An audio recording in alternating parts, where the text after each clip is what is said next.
Hi hello friends, welcome to ASAS family. ఈరోజైతే నానమ్మ చనిపోయి 3 days అయింది కాబట్టి ఇంకా ఇలా అయితే చిన్న కర్మ చేయడానికి రెడీ చేస్తున్నారు. చిన్న కర్మ అంటే పెద్దగా ఏం చేయరు కాబట్టి ఇక ఇంట్లో వాళ్ళే అన్నీ రెడీ చేస్తారు. అంటే వంట ఇక చాలానే ఉంటాయి, అవన్నీ వాళ్ళు చూసుకుంటారు. ఇక అమ్మ పెద్దమ్మ అయితే వెజిటబుల్స్ కట్ చేస్తున్నారు. ఇక మేమైతే ఏం చేయకూడదు అంటారు కాబట్టి ఏం చేయలేదు. ఇలా మా ఇంట్లో ఏది చిన్నది జరిగినా ఒక్కొక్కరిగా వర్క్ డివైడ్ చేసుకొని మేమే చేసుకుంటాము. అందరం కలిసే చేసుకుంటాం కాబట్టి ఎటువంటి ఇబ్బంది ఉండదు. వర్క్ అంతా త్వరగానే ఫినిష్ అయిపోతుంది. ఇక అయితే ఇలా వంట చేయడానికి రెడీ చేస్తున్నారు. మా పెద్దదినైతే వంటలు చాలా బాగా చేస్తారు కాబట్టి ఇక వంట డ్యూటీ ఆమె చూసుకుంటారు. ఇక ఇలా నానమ్మ కోసం అయితే బాబాయే ప్రిపేర్ చేయాలి. ఇక ఆమెకి ఏమి వడ్డించినా సరే అవన్నీ బాబాయే చూసుకుంటారు. నానమ్మ కోసం అయితే మట్టి సట్టిలో వండుతున్నారు. ఇక ఒక్కొక్కరుగా ఒక్కొక్క పని చేసుకుంటున్నారు. మా తమ్ముళ్ళు అయితే ప్రతి దాంట్లో అమ్మ వాళ్ళకి కానీ డాడీ వాళ్ళకి కానీ బాగా హెల్ప్ చేస్తారు.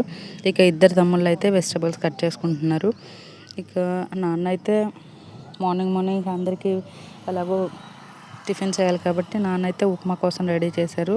దాన్ని పిన్ని అయితే ఇక ఎసరు పోసేసి రెడీ చేస్తున్నారు. నానమ్మ కోసం నాన్ వెజ్ ఎలాగో వండాలి కాబట్టి అది కూడా బాబాయే ప్రిపేర్ చేశారు.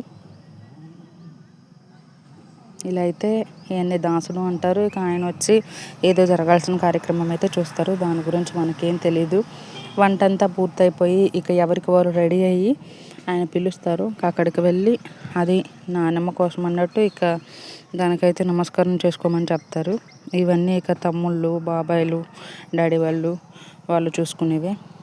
ఆ ఇల్లు ఏంటంటే నాన్నమ్మకి పెరాలసిస్ వచ్చినప్పుడు ఎక్కడ ఉండలేకపోయింది. నేను ఎక్కడ ఉండనని గోల చేసింది కాబట్టి ఇక అక్కడ నిలబడిన ఆయన మా డాడీ. ఆయన అయితే ఇది చిన్నగా ఇలా రెడీ చేశారు.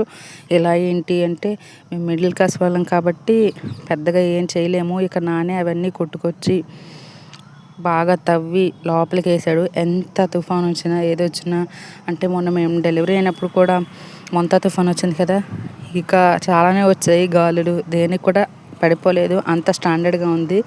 నానమ్మ కోసం అయితే అలా ప్రిపేర్ చేశారు. అప్పుడు చుట్టూ ఉండేవి, ఇక చనిపోయిన తర్వాత అవన్నీ తీసేశారు. బాబాయిలు, డాడీ వాళ్ళు, అమ్మ వాళ్ళు, మా తమ్ముళ్ళు కానీ మేము కానీ నానమ్మకి ఏ ఇబ్బంది రాకుండా చూసుకున్నాము. కానీ అట్లా బ్లడ్ క్లాట్ అవటం వల్ల ఆమెకైతే చాలా ఇబ్బంది పడ్డారు. ఇక షైనీ గాడైతే అందరితో ఆడుకుంటున్నాడు. ఇక ఇవన్నీ ప్రిపేర్ చేసిన తర్వాత అక్కడ సమాధి చేసిన దగ్గరికి అయితే తీసుకెళ్తారు. అక్కడికి తీసుకువెళ్ళి ఇక్కడ ప్రిపేర్ చేసినవన్నీ అక్కడ వడ్డిస్తారనమాట.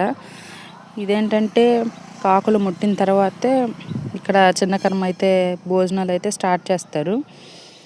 ఇదంతా అర్థం కావాలంటే బలగం సినిమాలో అదే నలుగురు అన్న తమ్ముళ్ళు కలిసి ఉండాలని, నలుగురు సంథింగ్ ఎంతమందో గుర్తులేదు కానీ ఆ సినిమాలో లాగా కాకులు ముట్టితేనే ఇక మిగతా కార్యక్రమం అయితే చూస్తారు. దానికోసం అయితే వీళ్ళందరూ ఇక్కడ వెయిట్ చేస్తున్నారు కాకులు ఎక్కడున్నాయని. అప్పటికే ఆఫ్టర్నూన్ 12 అయింది కాబట్టి ఇక ఎండగా ఉంటుంది కాబట్టి కాకులు ఏముండవు. కానీ ఇంటి దగ్గరే ముందుగా పెట్టేశారు. అక్కడైతే 3 కాకులు అయితే అన్నం ముట్టేశాయి.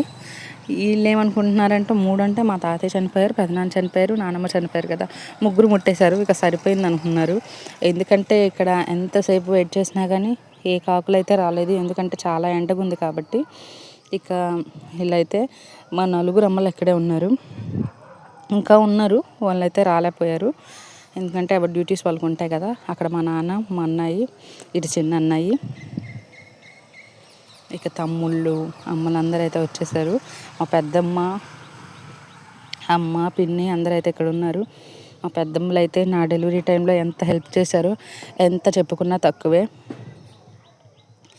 చాలా హెల్ప్ చేశారు. ఎందుకంటే డెలివరీ టైంలో ఎలా ఉంటుందో అమ్మలకే తెలుసు కదా. నాకైతే ఎంత పెయిన్ వచ్చిందో, పెద్దమ్మలు అయితే ఎంత హెల్ప్ చేశారో అది అప్పటికీ మర్చిపోను. ఎందుకంటే అమ్మరు నన్ను ఎప్పటికీ మర్చిపోలేము. అలాగే మా పెద్దమ్మలు కూడా నాకు చాలా బాగా హెల్ప్ చేశారు. నేను డిఎస్సికి చదువుకునే టైంలో మా పిన్ని అయితే చెర్రీగన్ని పట్టుకొని ఇంకా హెల్ప్ చేశారు. ఇలా వీళ్ళందరూ అయితే నాకు హెల్ప్ చేశారు. అమ్మ రుణాన్ని ఎప్పటికీ తీర్చుకోలేము. అలాగే మా పెద్దమ్మ, పిన్నిలు కూడా అందరైతే ఇలా కాకుల కోసం వెయిట్ చేసేస్తారు. ఇదంతా పెట్టేసి అవి ముట్టిన తర్వాత ఇక భోజనాల కార్యక్రమం చూసుకుంటారు. ఇక తమ్ముళ్ళు అందరూ ఒక్కొక్కరుగా కొంచెం కొంచెం పెడతారు. ఇదంతా అయితే ఇక వాళ్ళ ప్రాసెస్.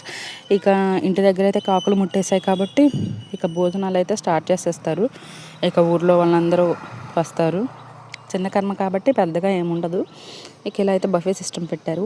మా తమ్ముళ్ళ గురించి చెప్పాలంటే చిరంజీవి గారు చెప్తారు కదా, మా బ్రదర్స్ జమ్స్ అండి అని, అలాగా. నేను మా హబ్బీ అయితే ఇక తినడానికి వెళ్ళిపోయాము. నాకు ప్రతి దాంట్లో ఈయన సపోర్ట్గా ఉంటారు. ఫస్ట్ అయితే ఇక అందరైతే అందరు జెంట్సే ఉన్నారు కాబట్టి మేము వెళ్ళలేదు. ఇక చెర్రీగాడు నిద్రలేసేసాడు. ఇక వాడి కోసం అన్నం తిని పెడదామంటే అస్సలు మా వల్లే కావట్లేదు.